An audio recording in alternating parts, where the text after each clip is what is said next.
Right, guys, and we're back. So we're on to slide number 17 now, and we're looking at sources of entrepreneurial motivation and new business ideas. So on your left-hand side, you'll see some reasons for starting a business. 41% is because you joined a family business.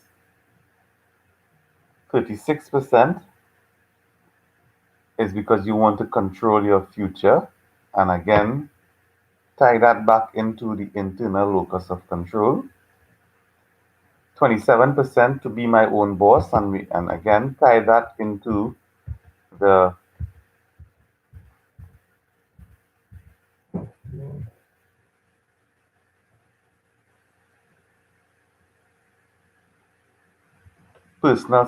tie that into being an optimizer.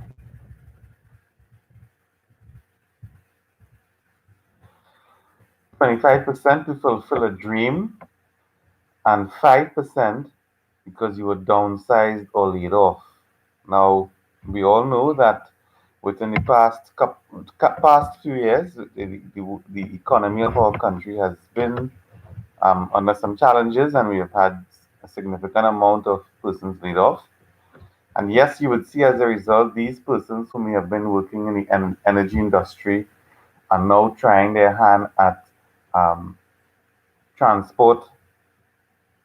They are now trying their hand at food and beverage. So being downsized and being laid off can be converted into something that is good, right? Um, to fulfill a dream, I'm sure you can you can you will see videos, or you can think of persons who would have been a lawyer, who would have been a teacher, who would have been a firefighter, and they have a particular passion, and they decided one day to follow that passion. And I know of a firefighter in Trinidad and Tobago that makes wonderful chocolate cake.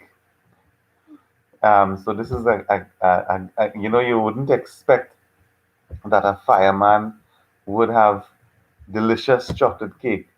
So there are people who can transition from doing what their professional competencies are, or professional training is, into uh, a field that they're passionate about, and they can now become an entrepreneur as a result, start their business as a result. Sources of new business ideas, that's on your right hand side. In-depth understanding of the industry and professional. Now this is for example where you would have been working with a company for several years. You are one of the professional competent or principals of the company, meaning that you are, let's say you work for an engineering firm, you are a junior engineer, a senior engineer, a project manager engineer. You work for a pharmacy. Um, you are the pharmacist. You are the pharmacy manager. Um, these things give you in-depth professional knowledge and in-depth professional experience that can now propel you into wanting to start your own business idea, because you may see a niche or niche market that isn't being fulfilled by your current employer, or you might see potential a location that's very far from where your current employer is, and you want to explore that market, and you have the natural in-depth industry knowledge. um, brainstorming again, you can, if you're an ideas person, if there's several of us who have lots of ideas, who will have lots of visions, and you do your brainstorming and you come up with a new business idea. um, let's see, can anyone uh, tell me of a business idea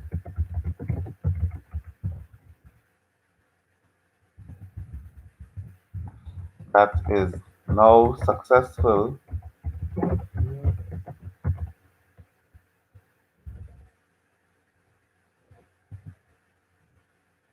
and is very new? Tell me of a business idea or company that you are aware of that is very successful now, but it was something that was very new to the world. The world didn't think of it that way. The world didn't look at it that way. Zoom, Korea, Zoom, Zoom has Zoom. Okay, guys, Zoom has taken off because of necessity. Zoom has been there before. So Zoom kind of existed before. People knew about video conferencing. Um, so I would actually go with Caleb's suggestion of Facebook. Facebook would have been an absolutely new possibility of interacting, and Facebook brought on the wave of social media presence in our world today. So Caleb, I think you got it on point. Um, so it was a brainstorm idea between Mr. Zuckerberg and his college friends that created this application called Facebook that has now blossomed into this huge, large, multinational social media company. So those are good. Facebook is a good example. Guys, Faria and Shakira, Zoom has been in existence before, and before Zoom, there were other video conferencing apps and technology available.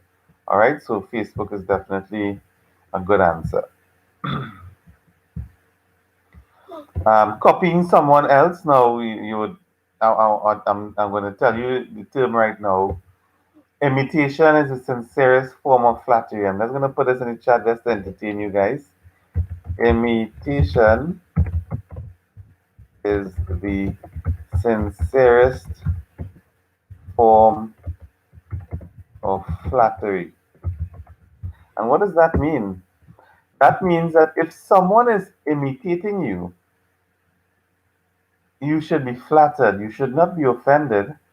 You should be flattered to know that this person is copying you completely. Now, I'll talk about infringement on copyright after, right? But for now, on a very simplistic level, um, if someone is copying you hands down, be flattered.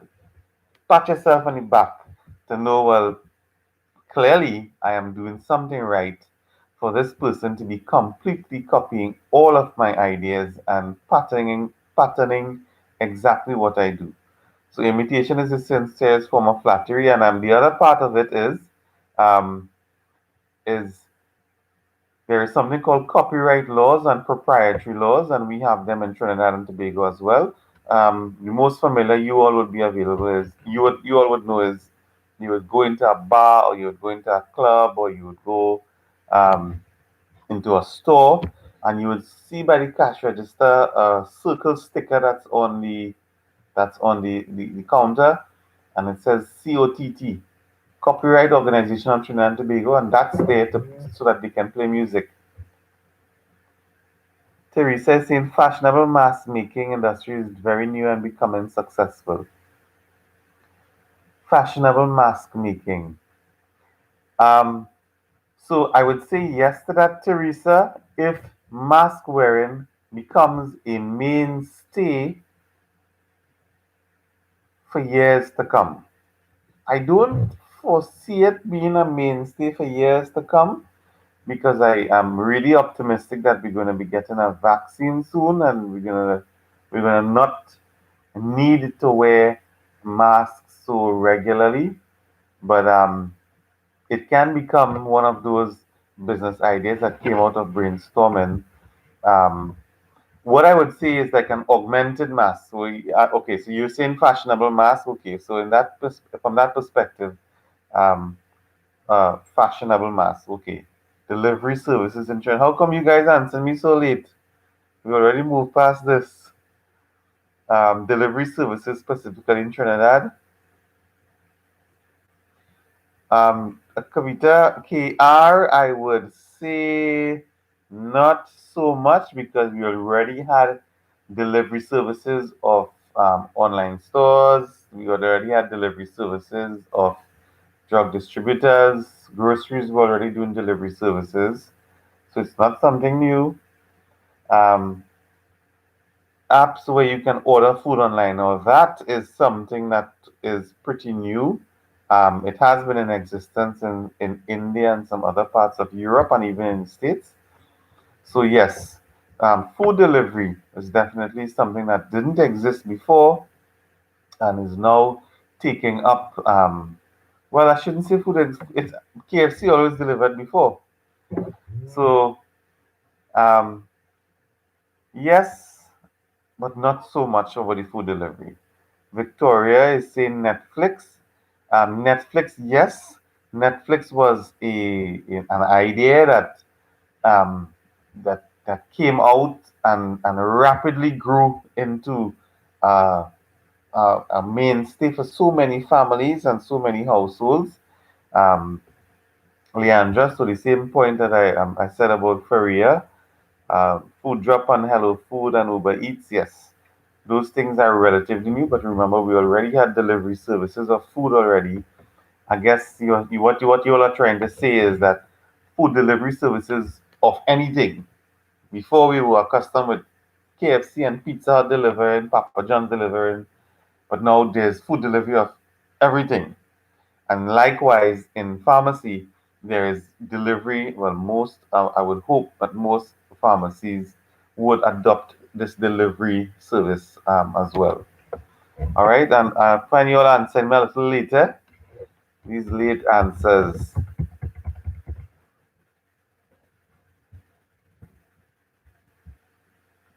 These late answers. These late answers.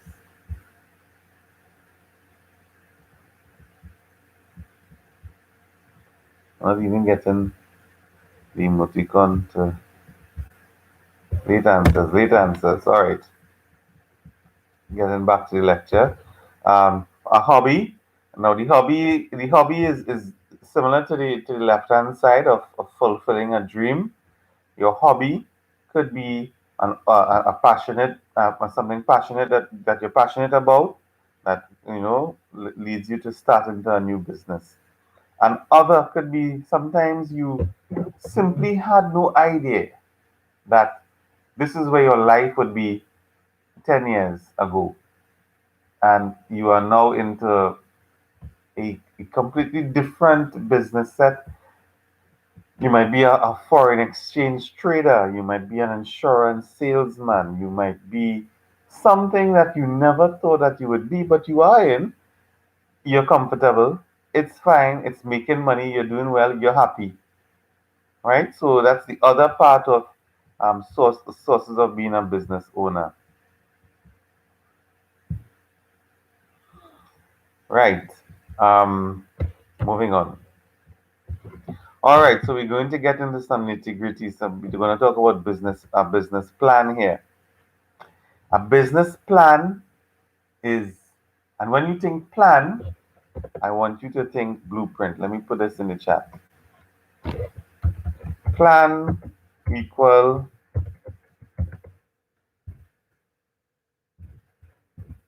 blueprint. And the word, what is blueprint? Blueprint is a construction term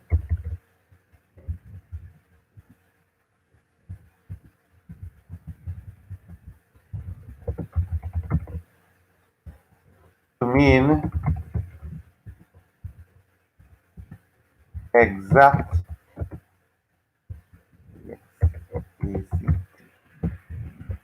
instruction.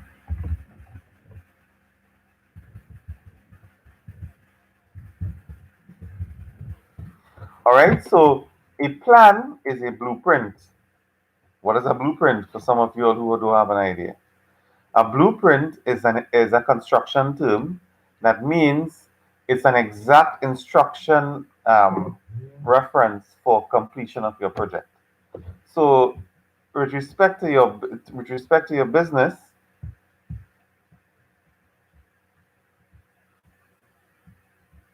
right? Your business plan is a document specifying the details prepared by an entrepreneur prior to opening a new business. So this is where you would have, let's just say, you already have in-depth knowledge of the field, but you still need to sit down and brainstorm and perhaps bring some other minds with you, or on if you're completely on your own, no problem.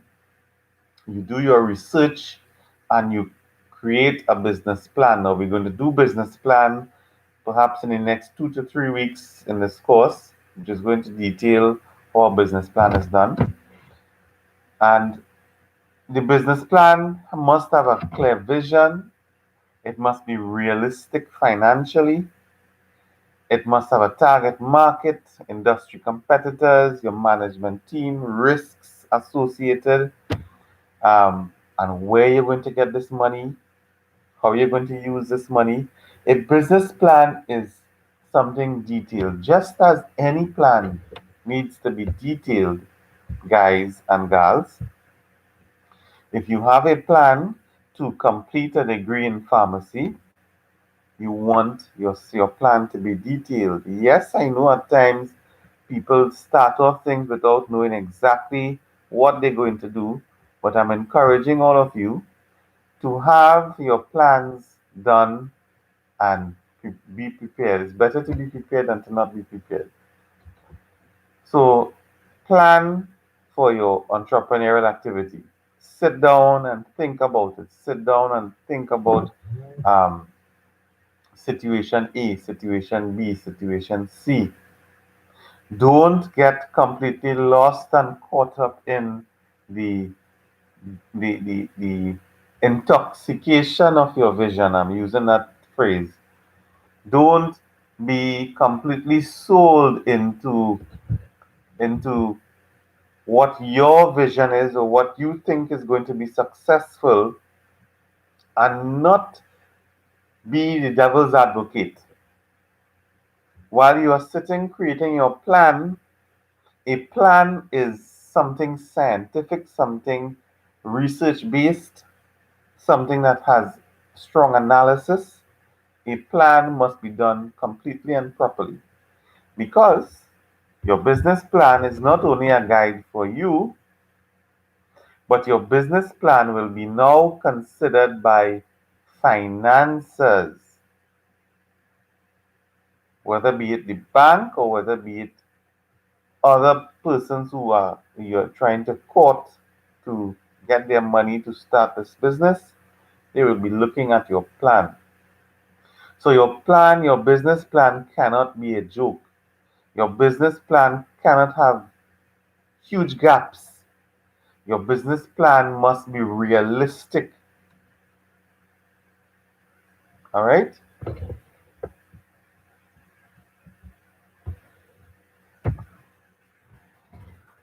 So in Trinidad and Tobago, we have three ways in which you can be a business owner.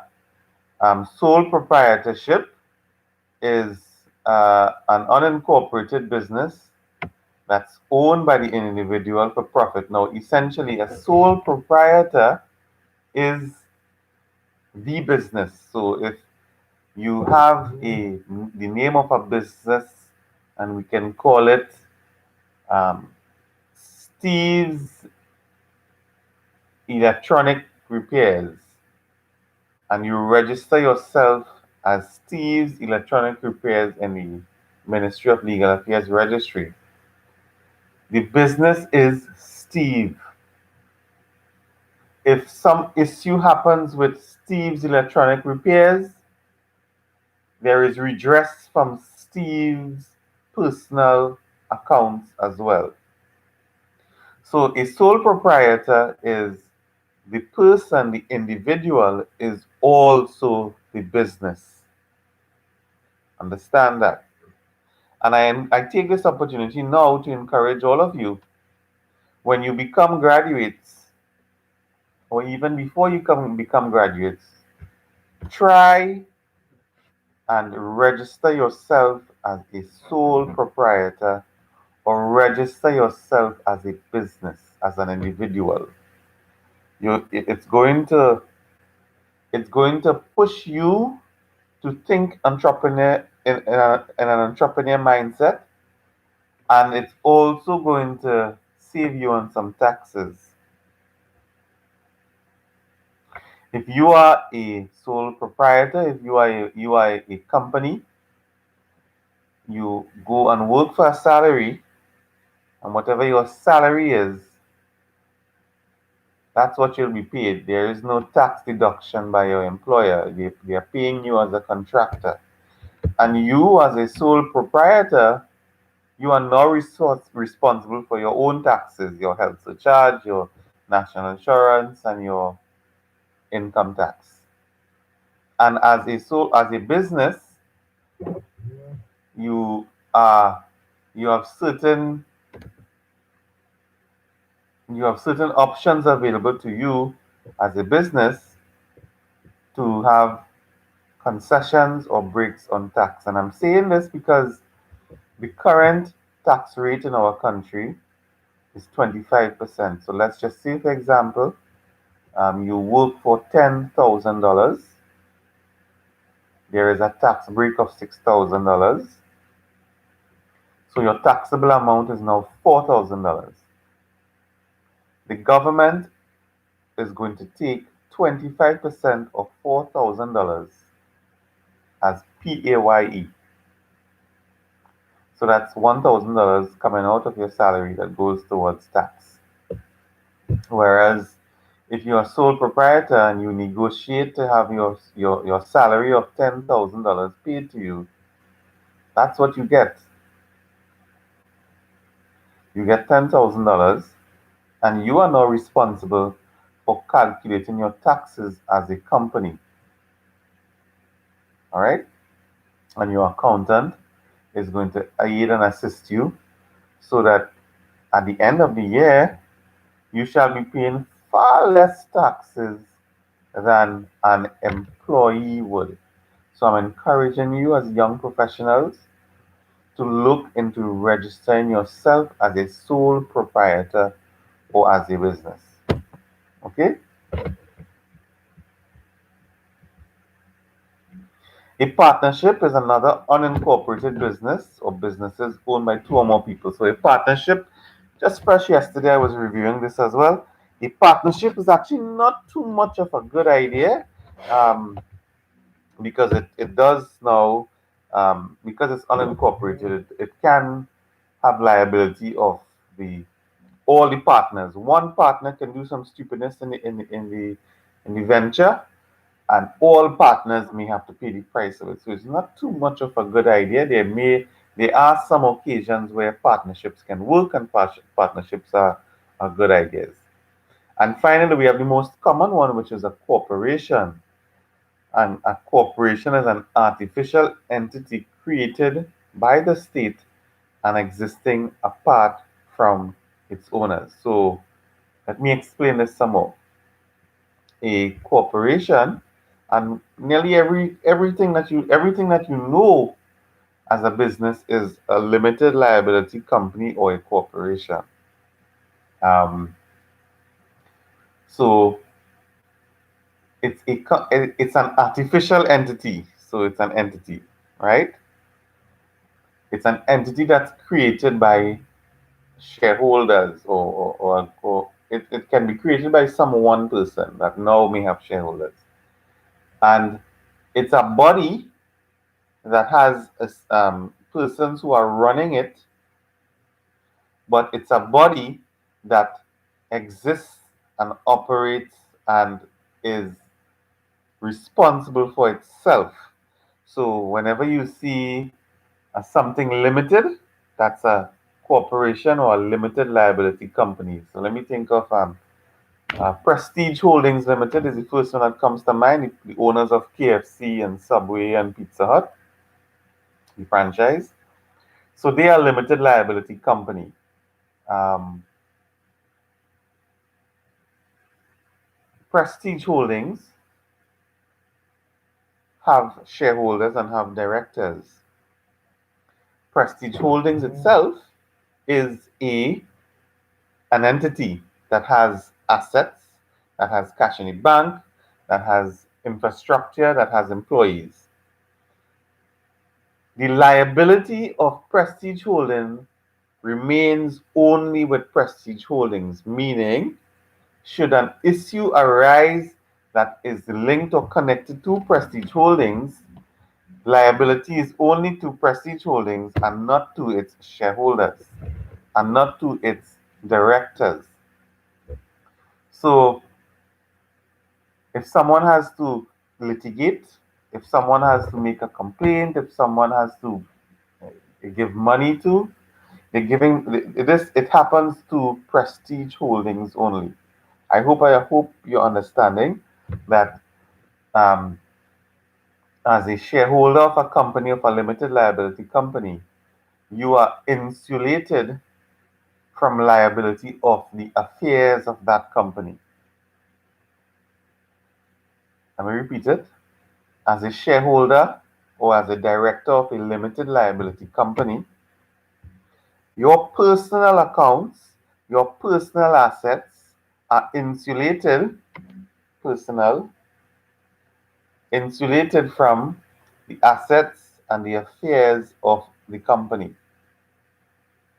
which is different to sole proprietor. Let's remember that. So if the company is suddenly in problems, financially, cash flow, whatever, and the company needs to get wound up, needs to get liquidated. None of the persons who are coming towards the company to get their monies or to collect their payments, none of them can go through and come to you. You are insulated from it, and what the company owns is what the company can pay out. Right? That's essentially in a nutshell um, what a limited liability company is about. It's an organization that has directors and shareholders that they operate for profit. Well, I shouldn't say all the time. A limited liability company can be a profit organization or it can be a non-profit organization. All right.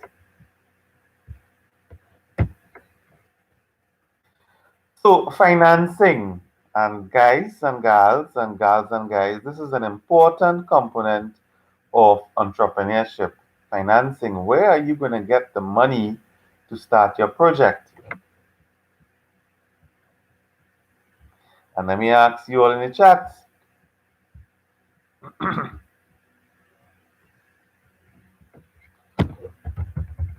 where does the money come from? Guys, I'm looking for late answers, please. Where does the money come from to start your business idea?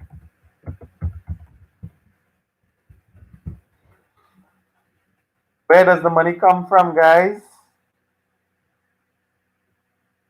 KP says loans, yes. And loans are also called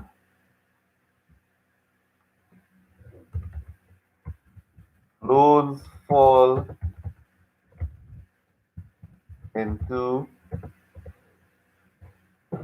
what type of financing?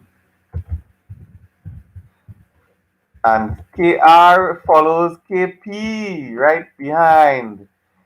Yes, KP, debt financing, loans, and from the bank. So yes, Jahil, correct, debt financing. Thank you. Um, and KR is saying investors. So investors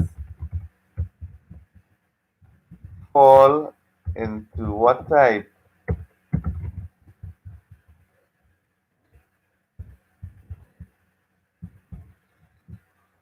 Karishma, we have a new student, Karishma Sanka.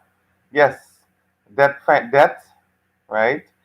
Alyssa is answering me here. Equity financing, very good. Well, I know you all have the slides right in front of you, you know. Yes, KP, yes, Katrina. Um, Equity financing. So immediately you all know what debt financing is and equity financing is. So we can move on, right? So can we move on? So I can skip this part.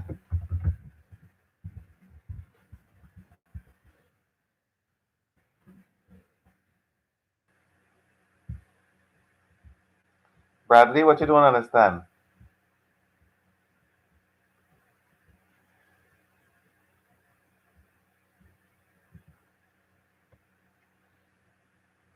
Faria says no. All right. So let's get into it, right? Debt financing, as KP and KR and Jahil said earlier, this is money to be repaid at a later date. So debt financing is where you take your business plan, that business plan that we've been talking about earlier, and you go to the bank, whether be it whichever one of the financial institutions, and you say, "Hi, I would like to get a loan, please, a commercial loan." And trust me when I say that's not going to be easy. I'm not deterring you at all. I'm just being real with you. I'm just being very, very real with all of you right now. It's not as simple as you having a nice, solid plan, in your opinion, or in the opinion of others that you have worked with for your plan. And you knock on the bank's door, say, "Hello, I would like to get a loan for this, please. I need $1 million, or I need $500,000. It's not easy because the bank, without having any history, commercial history with the bank, they are going to go through with a fine teeth comb that plan, which is how do you say it, by disappointing, perhaps, because here you have a financing institution that puts up a real huge wall to potential investors, potential entrepreneurs.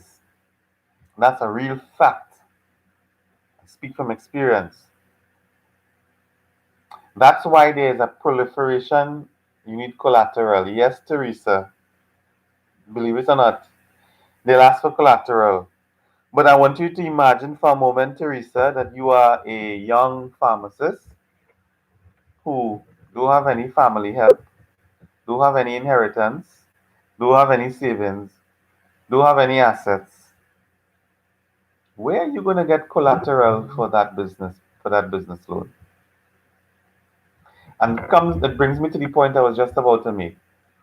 That's why you have a proliferation of smaller lending agencies, credit unions, a major part of this, money lenders. Shouldn't even put this in here. Money lenders. Money lenders are actually registered people who lend money on their own terms, um, that might be that may have higher interest, but The ability to access the money is far easier and better than the traditional financial institutions. So I'm going to put it in money lenders,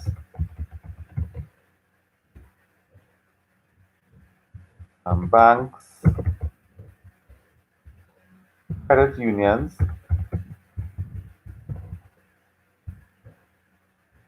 financing agents. And financing agents are like Answer Finance, um, GFC, which is Global Finance Corporation, some insurance companies as well. I should put this in.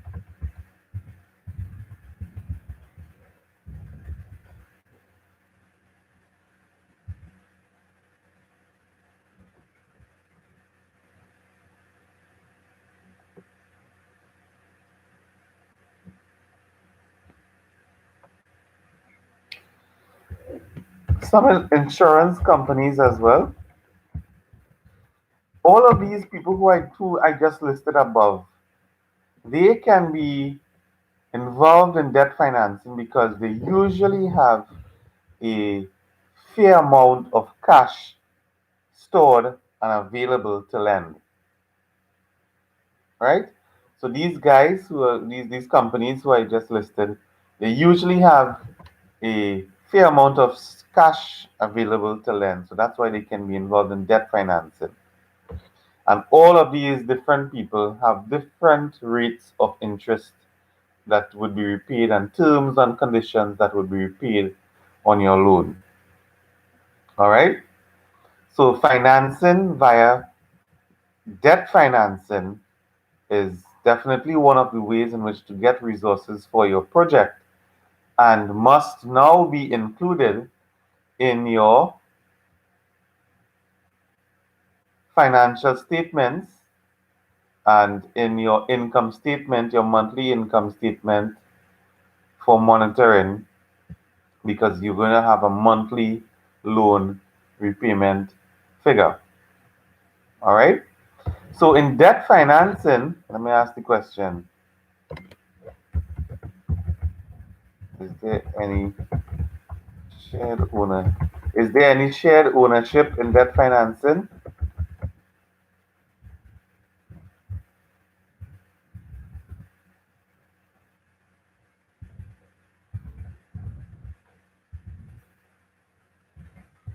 Guys, oh, Katrina's asking which category does inheritance money given, not lent?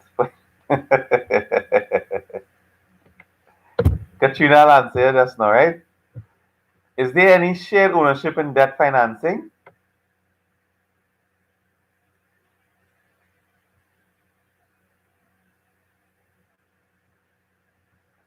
The bank is like a shared owner.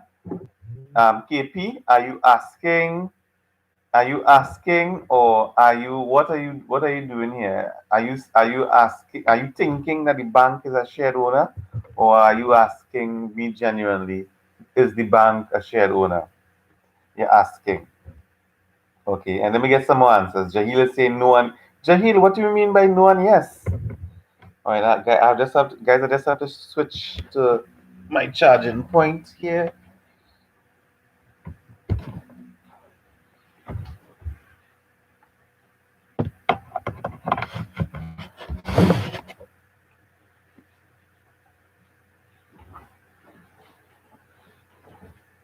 Yes, Jahil, what do you mean? Unless the loan is repaid,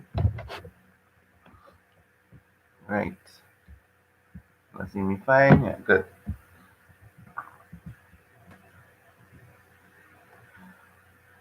All right. You all can keep sending the questions in the chat, and I'll answer each of them. So let me answer Kavita, KP.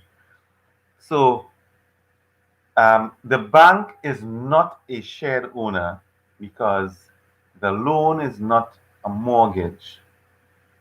The bank is simply giving you money for your endeavor, similar to if they're going to lend you money to repaint and refurbish your house. What are they going to own? Are they going to own the paint on the walls. Nope. It's just purely cash that they're giving you that they expect you to pay in return if you have no collateral, which they're going to come down very hard on. They're going to look at that business plan, and I'll give you a personal experience.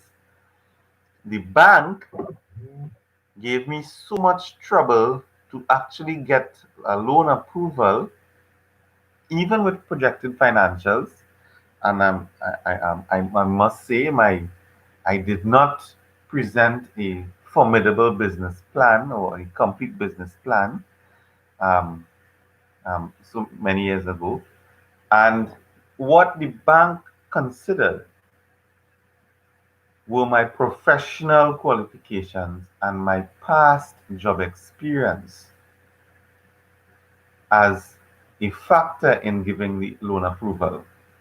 So, KP, I hope I answered your question. The answer is no, the bank is not a shared owner. The bank, the bank is going to be lending you money to to use that they expect you to repay as a loan. All right, so they're not owing anything.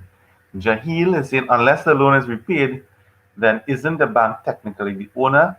Now, Jahil, that would be the case if it is you are purchasing an entity. So if you are purchasing a business that has uh, a physical infrastructure cost, um, a real estate cost, if you are purchasing something that has a stock component, now stock is a bit iffy.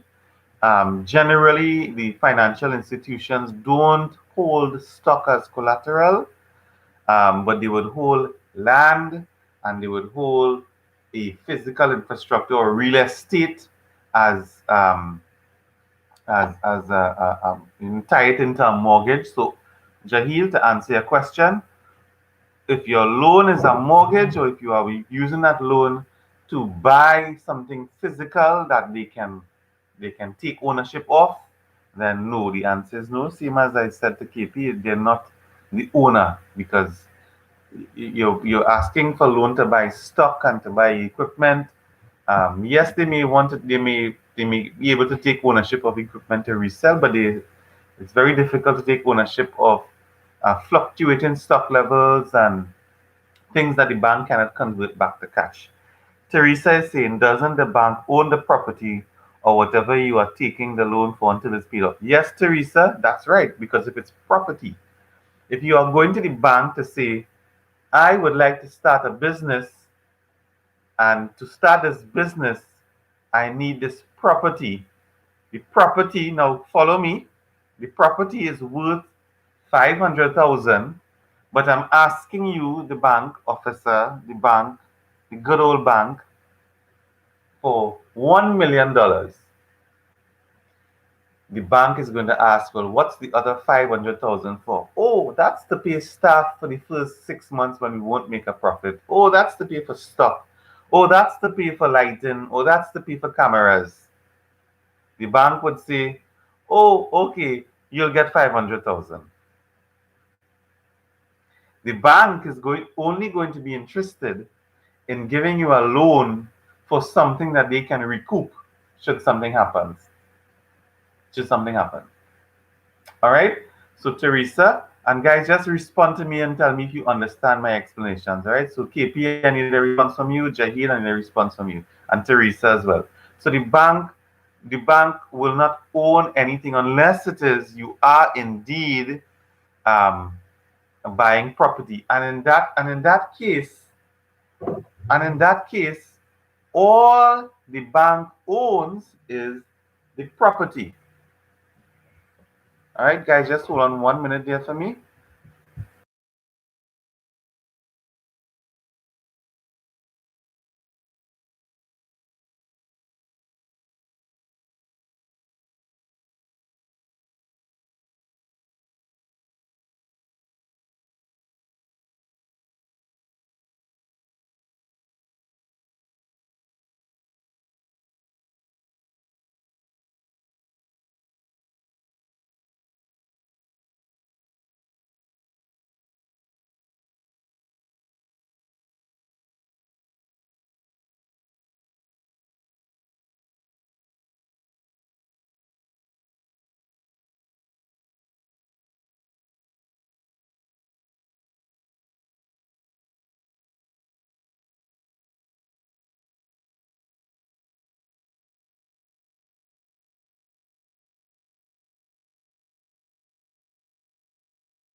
All right, guys. So we're back. Right. So to completely answer Teresa's question, so even in that case where the bank loan is for property or for infrastructure, the bank is still only going to own that property. So it's not shared ownership of the business. Yes, the business would be actually actually in for all intent and purposes, unless you are fully the owner of something, it really doesn't go on your books as a company. All right, so the bank remains the full owner of of the property in question until the loan is paid off, and then that property now comes onto your books. All right, so it still isn't um, shared ownership um, of your company. The bank still owns the property, but your company, Steve's Electronics or whatever you want to call it, still has the full shareholdership of you and whoever else are on your your shareholder list. Alyssa is asking joint loans. What do you mean by joint loans, Alyssa? What do you mean by joint loans? Just clarify that. But if you use the bank's money to purchase stock and you cannot repay the loan terms, can they not seize the stock? Yes, Jahil. As I said earlier, they will if it is that they. So let's just say, for example, in the month of June, you get a loan, you buy $500,000 in stock. By the month of September, you can't pay the loans and things going downhill, and the bank now comes in, but only $200,000 in stock is available. See how the bank loses out there? So the bank don't really rely on stocks to be held as security, right? Bradley understands what is way better. Oh, my explanations. Okay, good. All right, Teresa, good. Kavita, right, Kipi, good. Samantha is asking, so when you said previously it's difficult to obtain a loan to start a business, is it because they can't own the idea of a business as it's not a physical property, thus the reason for the difficulty? Okay, Samantha. Um, the banks especially operate on risk and they analyze the risk involved in a transaction because the bank always wants to ensure that one, they do not lose out on a transaction, lose out meaning lose money, um, or not, uh, or not yet. They don't want to lose out money, one, on bad debt, and two, the bank is always seeking to be profitable in every single transaction that it can engage in. So the difficulty to obtain a loan is because you are not now taking the loan for something that they can now come in and take should it default. Understand what I'm saying? Especially as a small business where you may not have the financial support of other people, or you don't have any assets, or you don't have, sorry to say this, but you don't have any big names that are involved in your entrepreneurial activity. Because at the end of the day, the persons who analyze your business plan and who are analyzing your loans are human beings. And human beings know other human beings. And if they don't know you, then they are not going to be giving you any benefit of the doubt. But if they see or they recognize you as an entrepreneur who may have been successful in the past with other things, or you may have some other things going for you, then they might give you the benefit of the doubt in giving you a loan. All right, so it's difficult because they look at the risk involved in giving this brand new person or this brand new entity called Samantha's Drugs Limited alone, because who is Samantha Drugs? How long has they been in existence? Who are their shareholders? And what's their plan? Can Samantha's Drugs give us any collateral? Do they have any land that they can put towards this loan as collateral? And if the answer to all of those things are negative answers, then yes, you are going to be in a very difficult position to get that loan. That's the reality. All right. You may be far. You may fare better with a credit union or a money lender. I'm not directing. Please, I am not directing any of you to go to a money lender first. I'm just saying that these are people out here, loan sharks they call them. Okay, these are people out here that are another option for getting financing for small projects. All right. So Samantha understands, and Alyssa, two persons with a business idea going for a joint loan, therefore it's a partnership. Joint loan, partnership.